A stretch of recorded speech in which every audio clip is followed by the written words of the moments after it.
And hopefully it's music. Shouldn't be too loud. Okay. Here we are again. I should move over here. I was over. Let me. Can I? There, that's a little better. Lined up my TV to where I can read it easier. Ugh, I know. What a nerd. He reads his TV. Okay. Now, as you see, this is where you guys are currently. Luckily for the viewers, two of you weren't here to get here, so I've got to cover what happened anyways. But the two Mandalorians got you guys here. So, if you remember, you guys had entered the jungle. On your loppers. The humid air clung to your skin as you stood beneath towering and sometimes these names are coming from you because it's like from that link you had with the Ilmore. Like some stuff about their land is still there. It's known as a Carabanda tree. Their colossal trunks rise like an ancient sentinel, like larger than some houses, into the misty canopy. The first floor, the ground level, the roots grow with thorns and they kind of like mix in with something similar to the blackberry bush. No, you guys haven't tried eating it yet, or you don't know if you can. But basically making the base of it really a pain in the ass. Right now, there's a clearing in the middle that they use sometimes for children in emergencies, but they basically have your loppers down there. They cut a path into it, they came in there, and they're just running around there hunting, and then they can go out, and there's kind of an area they have which they use for grazing sometimes for different animals. So the animals are being taken care of. These trees, well, if you can kind of picture it, and I'm going to do ahead a little quick art here. We'll go with bright green because we're talking about trees. Now, basically, if you look at the map, like here, it's like how tall the tree is, and there'll be like a floor. Oh, what the hell happened? A floor here. The tree grows naturally like this, just like a bunch of roots, kind of like a Christmas tree, a fake one does. And then you'll go up about 10 more areas, and it'll do it again, and it'll keep doing that all the way up to the top. So basically, a lot of things. There's like each tree is almost its entirely of its own ecosystem. You're inside one of them right now. So, but that's not where you're at this point in the story.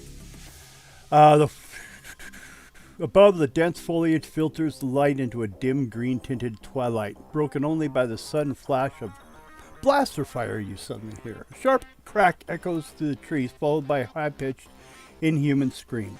Moments later, a small furry figure plummets from the branches, disappears on the ground somewhere. You guys haven't gotten close enough. You guys are trying to make sure the animals are safe as the Mandalorians head forward. Looking upward, because the tree is tall, you can't catch glimpses of movement among the branches. A scarred human pirate clings to a thick limb 20 meters above. Now, the whole reason I do have later on, because there's a lot of talking, I'm going to go ahead and put it to montage. But for right now, I wanted to put out here. See the guys in the red capes? The robots aren't here. You've seen the robots though. They, one of them, a remodeled version, was on your ship when, or was on the satellite when you had to make the run for it. Now, they didn't have any soldiers that looked like this. So, that wasn't, they weren't Krath. These are the original Krath, which were allied with the Sith during the last war. And believed to have died out, but now you're looking at some of them right now. So let me go ahead and get rid of that image. Because it's just going to take a lot of spit time. And This. And people can watch that as I go through this for you guys. Catch you up. Okay, a scarred human pirate, as I showed you, clings to a tree limb 20 meters above. His red tattoo, the mark of the Dark Brotherhood's Shadow Academy. Servants of the Craft, stark against his weathered cheek. He fires his blaster again, shouting, "Take that, you furry creep!" in common trade language. Something you hadn't heard except from each other for quite a while. The canopy erupts in a flash of light and sound in battle. So you're taking care of the animals as they rush forward. Now, basically, we're jumping forward to the few rounds it took them to get to this point as they were killing them. But yeah, you can't say they were actually winning. They were doing pretty good for their numbers. But finally, you heard the sounds of blast fire echoing through the dense canopy as the craft pressed their assault. Smoke and energy flashes cut through the dim light, and their defenses faltered until a shrill, almost primal cry pierced the clash of combat. Get that out of your mouth, Devin. Come on, speak. From the eastern trade line, a band of Carabanda swing through the great branches, dropping into the fray with bows. Okay, I found out this one. It's not bows. I wrote it wrong.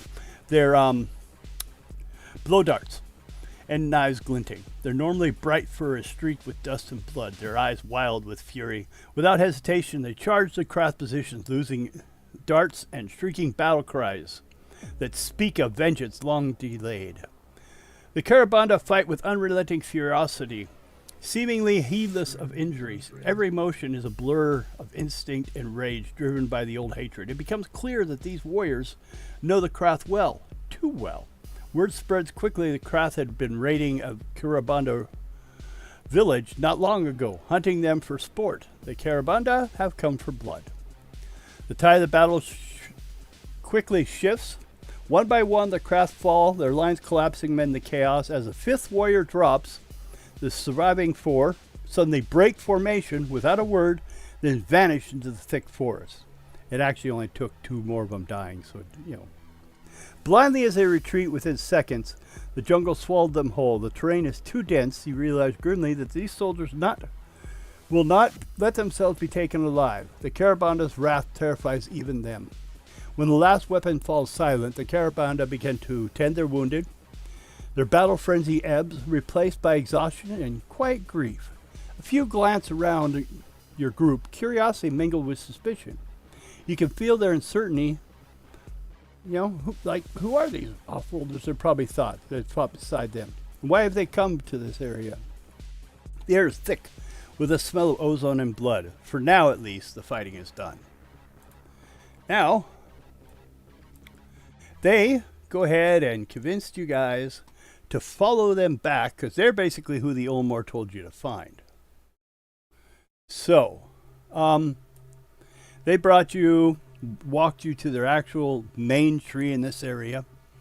It's where their king is. So and then you've been put into this room over here. Let's move it around. I went this one because just looks like they threw in a bunch of blankets because they don't know how you people sleep. Don't you hang from your tail? No, they don't. Come on! Why is this giving me problems moving? Are we even connected to the internet? We're not? I don't know, are we? We should be. Oh. Ethernet? No. Yes. Well. No. Well, we were connected to the Wi-Fi. But I forgot to plug in the direct line. Well, I don't know why. Let me see if I can grab it from here. No, don't do this. Where are you? Okay. Sometimes it's easier to find it after you come back from the start. Okay, people.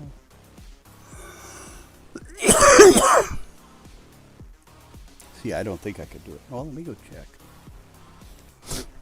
Hope it wouldn't break connection, but we'll find out.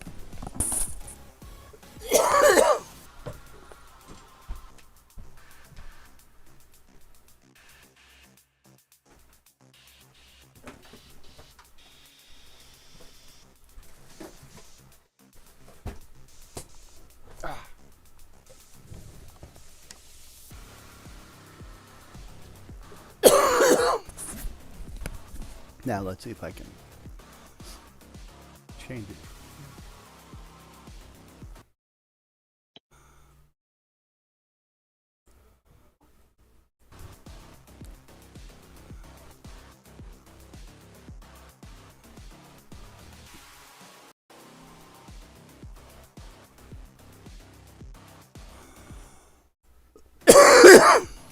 It's being but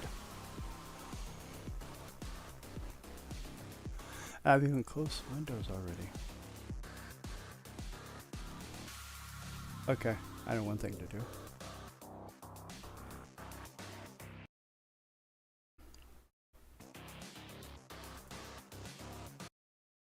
Kill that one. That program running. And I'm surprised that didn't make a lot of difference.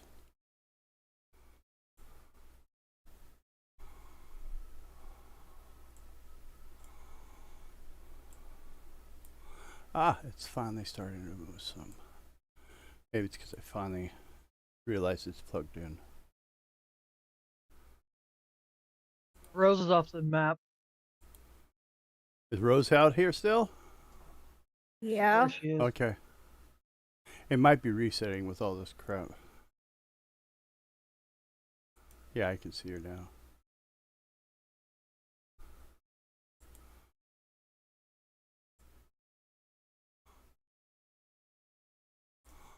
Okay. Let's see if I can zoom in. Some more.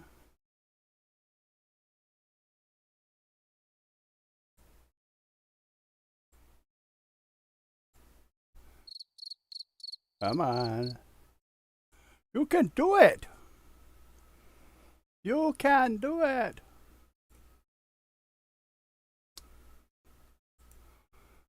Sabai's gotten all not sure where she is.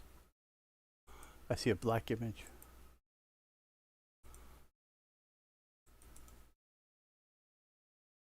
Well, that's why it's also been here. I wonder if this will help. We'll shut this off.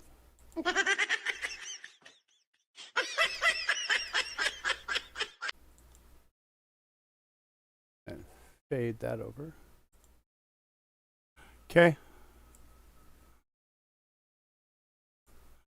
OBS is doing less work, so I just need you to move that far. Just like 6 spaces over. Well, that's because I'm on the wrong one. That's my fault now.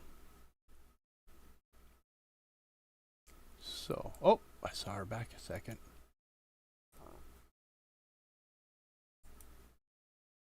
Oh man, it's gonna be a pain. The answer to this really would be me just restarting it, but I hate doing that because like I've actually, oh, here we go, and it's moving. There we go. Okay. All that so we could do that. Jesus Christ. I think it finally found out, except for Morgan, are you there? Yes, I'm here. Okay. That's fine. It just doesn't know that.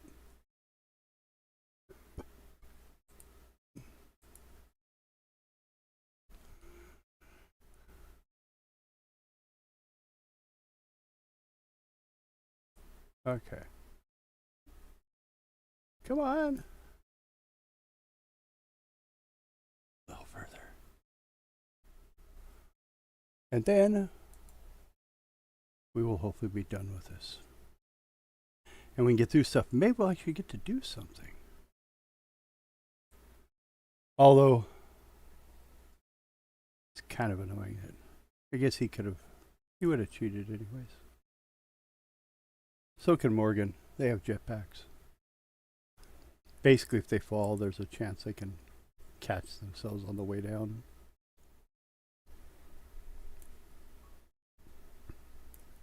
Although I'm thinking of putting a rule if anytime you fumble with those packs at this point, they're going to be out of fuel from that point on.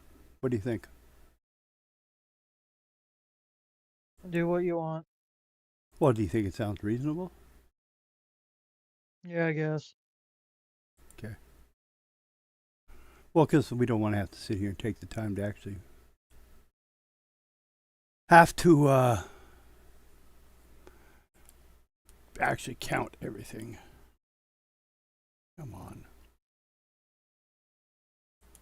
Flip over to the little pointy thing. Well, there we go. Finally. Ah.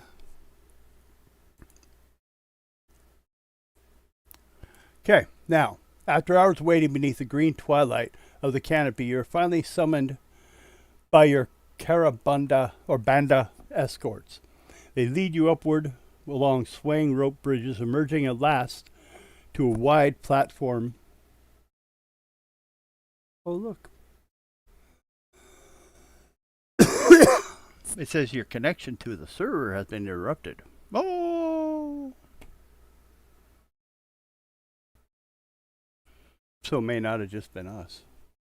Yeah, things are moving easier now. Yeah, we all got disconnected for a second there. That's not very nice. I pay for this service. So it just makes me the sucker.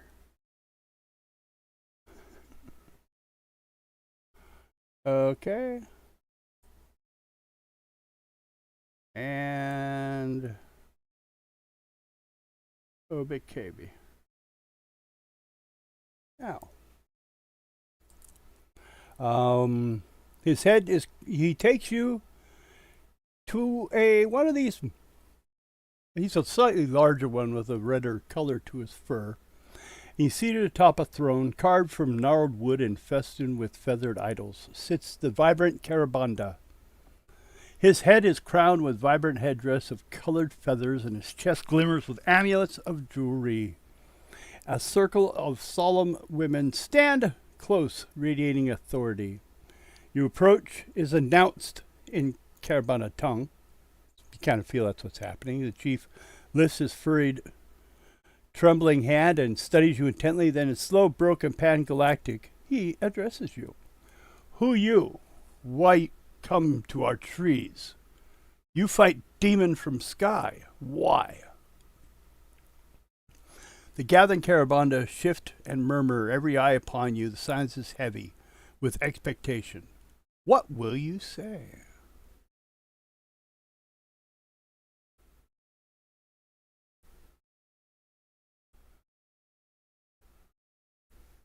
Anyone? Nothing?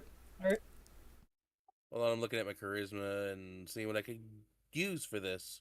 Well, there's also, what would you say? It's not just dice rolls. What do you say to them? Why are you here? Who are you? I tell them that we were sent by the octopus people. Oh, by the Ulmore? Okay. Yes. We did reach out and call of assistance, but we thought only our own would have heard it. But the Ulmar are mysterious in their ways. They tend to know the blood of the planet itself and what it's doing.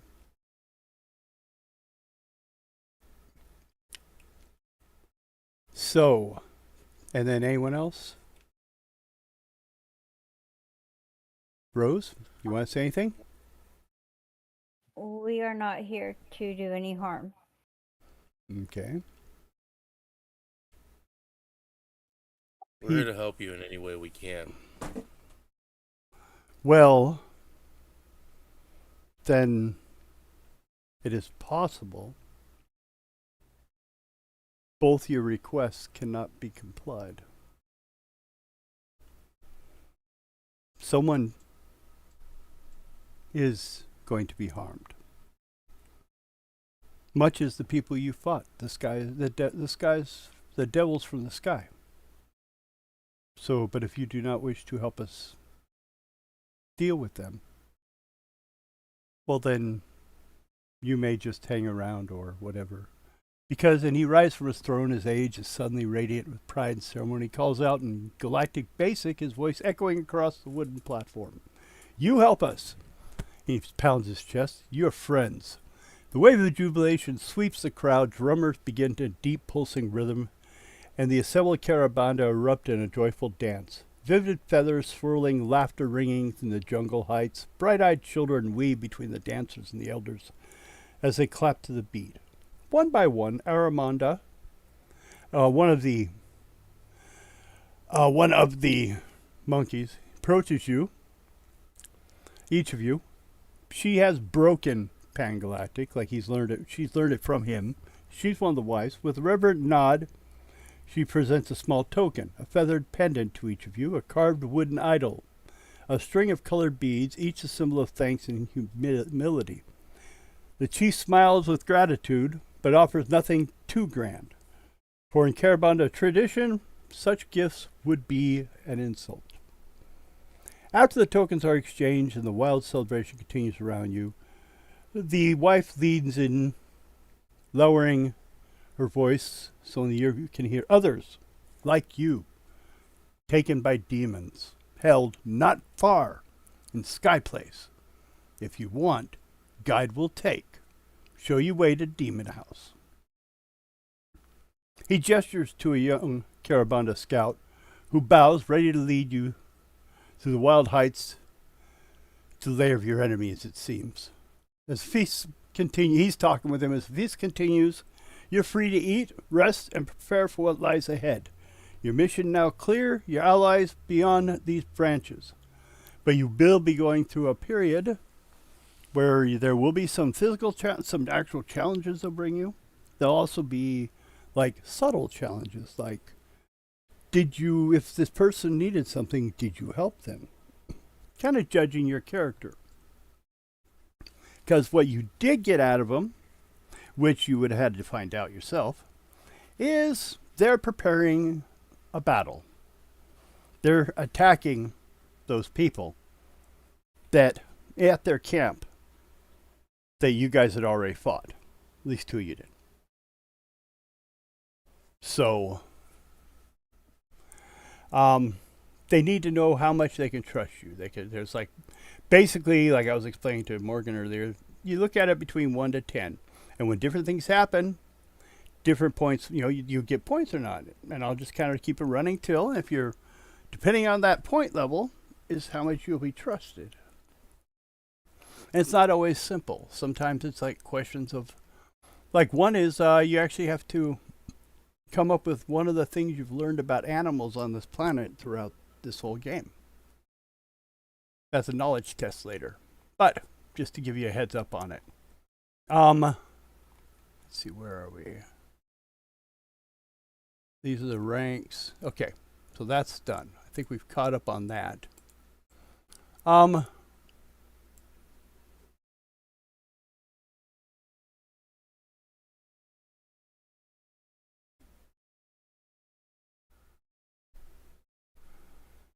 Okay.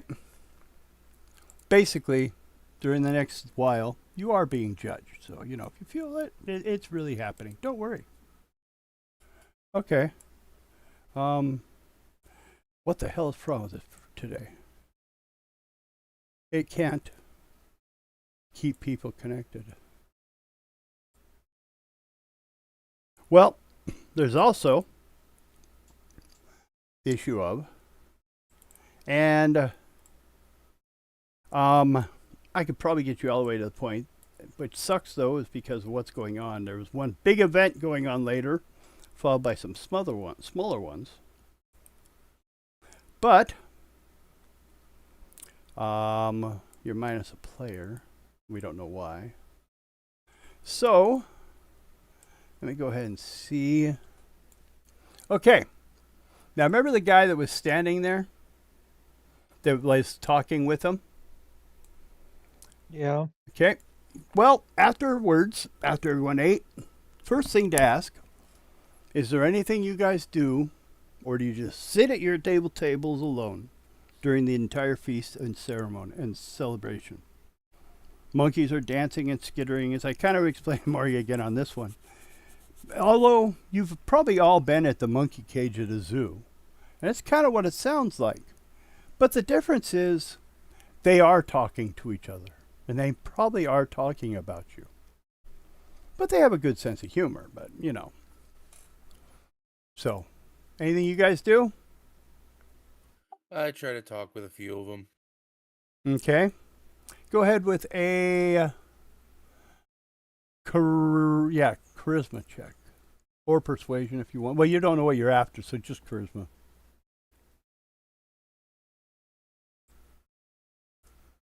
There, 10. The basic of all possible successes. Just a 10. Well, it's not easy. It's kind of hard to piece together what they're saying.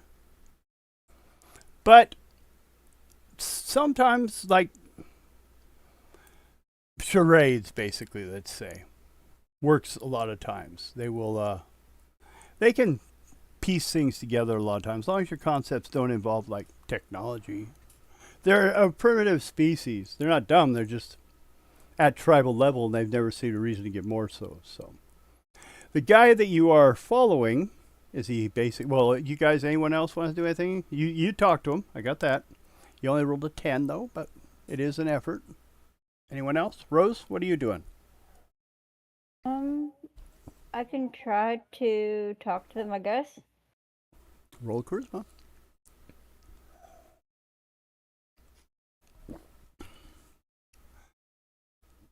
First of all, yes, you're trying to talk to him, but like, do you have a subject? Well, it's a charisma 5, I guess. It doesn't matter, does it? Otherwise, I see that's why you didn't even know what you're talking to him about. Yeah, I didn't make it this time, so it's No. alright. Well, Morgan, anything else from you, or are you good? I'm just gonna dance around with the ones dancing. Oh, okay. Then do a dex check. Or agility. Is it agility? Dex. It's agility, right? I got a thing right I here. think so. No, it's dex. Dex check. Hit the little button. Wow, that's good. Although, you know, it's like, you can't flip over and things like that, but Yeah. you're not bad. At least you're trying.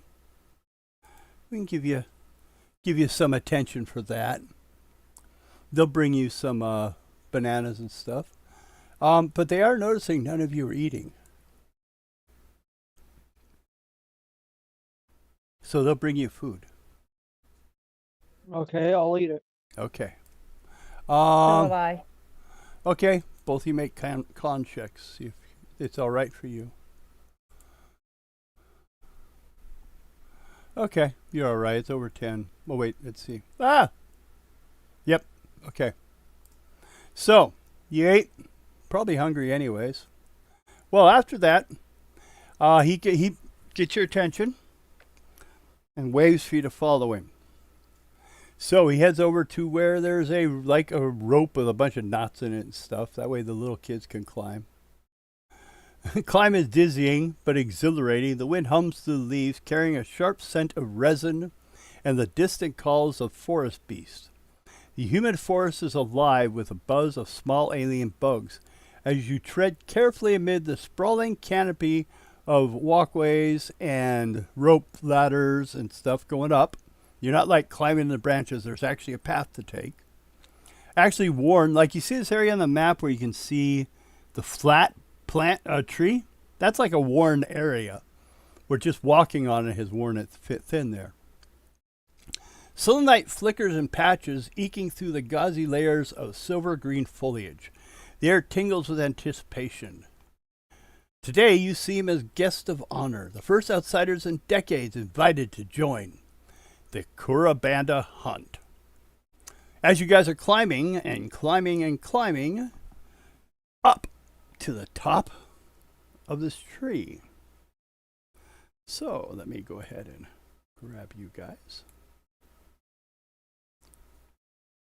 Guess I don't really need to cut and paste you because we're on the same map. And that is a big map. Come on.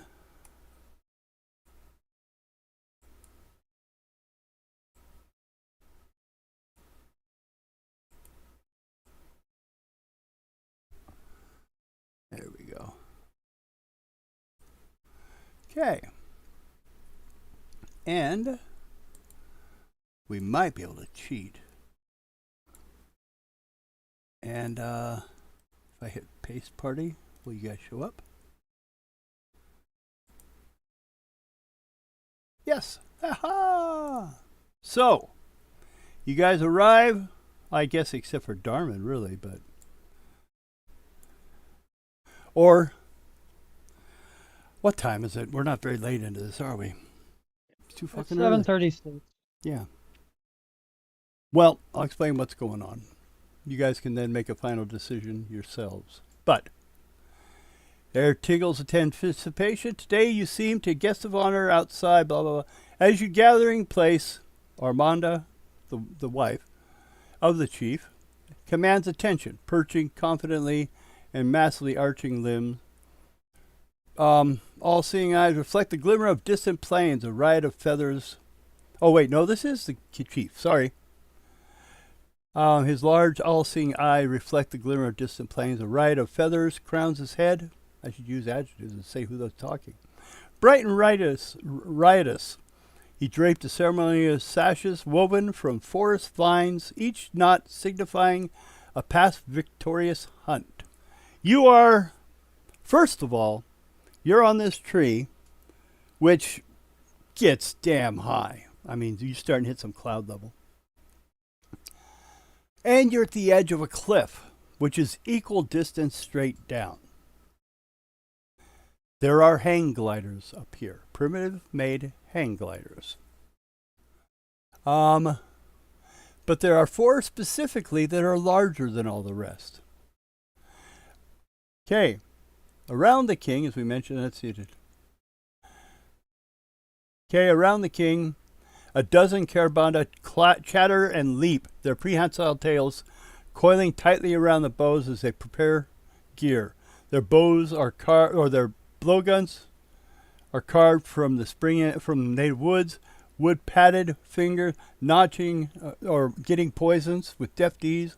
The glider frames, grown like living things, rest nearby, woven from strong vines and translucent hide. He lifts his arms wide. Friends, today, the forest grants you wings. His high lilting voice carrying punctuation by trill unique to his species. We hunt the rollers, the thunders of the plains. The sky itself will judge our courage. The ground drops way the fuck down. Like, from this point, it's almost like they are ants down there. You can see their shape because they are huge. They're like elephant-sized. But you can squish their heads right now. No. The upper branches sway in the rising wind. There's like only one level left to go up. Below, sunlight ripples over the shard grass meadows, undulating like the sea. Far beyond, gigantic shapes, rollers, move in slow, massive herds. Their armored bodies glinting the light, each step a low tremor in the earth. Now, Armada deftly slips into his vine-woven hang glider, tailed up for balance, looped. Warriors laugh, urging your party to follow. I will explain what's going on before you're forced to go. Their gestures clear. With us today, you will fly! With adrenaline pounding, each hero is handed their own Karabanda glider, adjusted for size, customized with forest patterns. They're sensitive if you have any limitation. Now, what you will be doing is next to all your characters while you're doing this, I will be writing a number starting at 30. That's where you are now in movement. I will link you with one of these. So let's see here, here,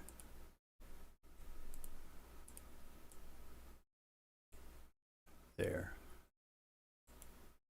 Now, the reason why is, I don't know why I'm worried about him right now. You will be going down, down, down, down, down, down to Butthead Town. No. What you're going to do is 30 spaces to go. Trying to get these lined up right.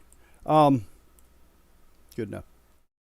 And you will always go down one space. Unless, because there's a roll time when you will find out if the winds are suddenly pushing up or down or whatever. Of course, there's a danger to crashing. If you crash, it will hurt. If you crash, see, basically from your tree to this mountain top is 30 spaces. As long as you're within a little bit of that, you can jump down and land. And that would be the perfect situation, because then you don't end up down there where the rollers are. If you look around, there they are. What they want you to do is, with ranged weapons while flying by in these devices, you will move around. Oh, I should check that. Now, this time only, you'll be able to move diagonally as one movement, and you can't really move more than 90 degrees around. So there is certain rules to it. But, first of all, the Mandalorian has an advantage. You, of course, have a jetpack. Because you can also be blown straight up into the sky if a real bad roll. But, just to let you know what you're looking forward to. First of all, you'll all need to start a bravery check. Then there'll be the jump, which is the ascend, which is a climb roll. Then, which is part of the takeoff. Then every turn, you roll die 10 to see what the environmental effects are. And then you get a chance to use your ranged weapon, because you're lashed into here, so you have both hands available to you. You will fire at one of these guys down here. Basically mean you're going to need rifles. Pistols are going to be too far range. They're using blow darts, so you should be able to. Well, you're firing down those, so there will be a difficulty, but that's it. There'll be a landing, of course, when you get to the point of landing. Falling, if you're over the tree area or close, like within one area of it, there are levels, which means they built nets, safety nets. You can possibly land on one of those and be safe. You can also go all the way down. Now, this will be 30 to start with. The ground of the mountain is 0, and everything below that is negative. If you end up down below, you may get attacked by a roller. You will have to get off the map or to an edge and do at least 2 climb rolls to be out of range, because they could shoot those shards at you. But all they want you to do is to kill one, and then they will retrieve them later, because they tend to run off after a while, and then they'll come back later and deal with them. So, but it's not so much the meat, it's the challenge. This used to be a path between these two of a tree, but it burnt down during a lightning strike a long time ago. You can see like part of the tree on the opposite side. That valley, now if you go off the edge of the map, we'll just count the spaces, and then when you come back, you come back. It's not going to be death at the edge of the map or anything like that. Every round, like I said, you'll go down one, so you want to land, and hopefully you've taken one of them down. You guys can group together, and I'll go after one. You can split up. You can basically decide on what your policy will be and how you're going to go about this challenge, especially safely. Now, how do we wish to proceed? Is this a good enough point, or we go ahead without all of our players? Well, with us being short one person, what's the point? of continuing just in case we get into a big hairy fight Yeah. and Plus- we're outnumbered. Yeah. No, I understand. How do you two feel? I agree. Me Okay. too. Okay. I just want to be sure we were all right with it. So, for tonight, people, we had a short game, but we could say this was a catch-up game. So you can see what was missed last time. And we'll be starting early. We'll be starting next Wednesday, or no, Sunday. Oh, they're gone. Well, one of them's gone. Mike already ran from me. Okay. I'll see you people later. Hope you had fun watching. Bye-bye. I